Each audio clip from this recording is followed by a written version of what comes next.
that Punjab Defamation Bill 2024 be passed.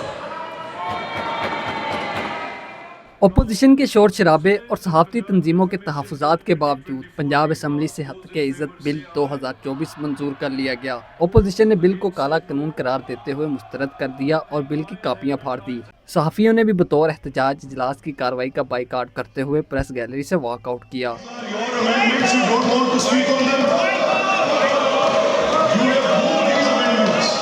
Assembly का boycott. सदर press club Lahore Arshad Ansari का voice speaker से गुफ्तगू करते हुए कहना था कि ये काला कानून है और आईन पाकिस्तान के आर्टिकल 19 की खिलाफ वर्जी है, इसके खिलाफ एहतजाज करेंगे। ये जो डेफर्मेशन बिल 2024 है, ये बेसिक 1973 के आयन के मुनाफी बिल है।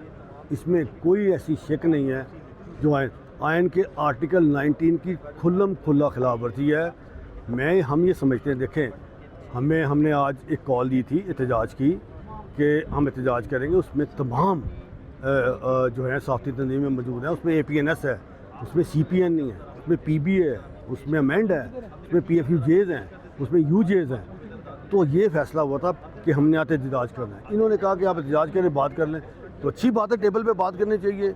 2-2.5 घंटे की तवील बातचीत हुई और हमने सिर्फ इतना कहा कि PBA ने और APNS ने तहरीरी तौर पर जो अमेंडमेंट्स थी वो दी और बताया कि उन्होंने अपना मौक़िफ़ दे दिया।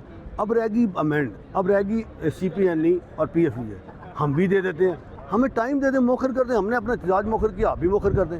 इन्होंने मौखर करने के बजाय आज इतना तेज़ इनको प्रेशर था कि इन्होंने आज उसको एजेंडे से डिलीट नहीं किया।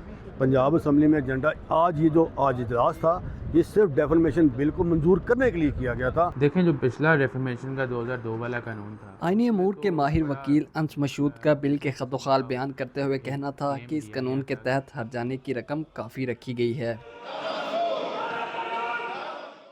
डेफर्मेशन तो वैसे ही एक वो लटकती तलवार होती है किसी भी उस इंसान के ऊपर जो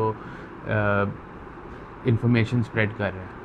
ये जर्नलिस्ट का बेसिक जो पर्पज़ है वो तो यही है कि उन्होंने इंफॉर्मेशन स्प्रेड करनी है। अब उसको अगर इतना ज़्यादा रेगुलेट कर दें हम कि हम कहें कि भाई अब ऐसे नहीं है कि पहले कानून नहीं था, पहले भी कानून था, लेकिन अब आपने उसमें उसको इतना उसका प्रोसीजर स्ट्रिक्ट कर दिया है, आपने उसमें हर तरह की सोशल मीडिया प्लेटफॉर्म डाल दिए हैं, आपने उसमें क्लेमेंट का अपने सबसे बड़ी बात है कि आपने स्कोप बढ़ा दिया है। पहले तो सिर्फ वो इंसान जिसके ख़िलाफ़ स्टेटमेंट की गई थी वो बात कर सकता था, अब आपने जो क्लेमेंट है उसमें कहा है कि any person who is aggrieved, ठीक है, ही इज़ अ क्लेमेंट।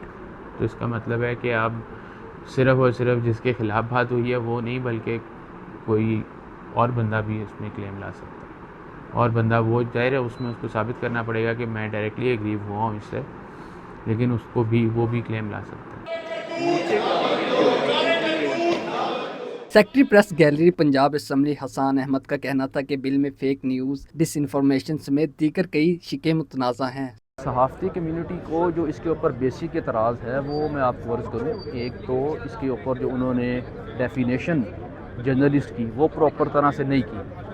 उनके नज़दीक एक बंदा जिसके हाथ में जो है वो कैमरा है, माइक है, वो जर्नलिस्ट है। हम ये कह रहे हैं कि आप प्रॉपर सहाफ़ी की डेफिनेशन करें, फेक न्यूज़ को प्रॉपरली डिफ़ाइन किया जाए, मिस इन्फॉर्मेशन डिसइंफॉर्मेशन में डिफरेंस करें।